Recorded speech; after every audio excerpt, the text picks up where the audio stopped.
warahmatullahi wabarakatuh. Nama saya Hafizah Numiati Kaimut, kelas 1B. Rukun iman ada 6 perkara. Pertama, percaya kepada Allah Subhanahu wa Ta'ala. 2. Percaya kepada malaikat Allah. 3. Percaya kepada kitab-kitab Allah. 4. Percaya kepada rasul-rasul Allah. 5. Percaya kepada hari kiamat.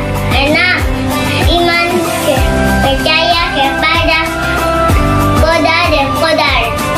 Wassalamualaikum warahmatullahi wabarakatuh.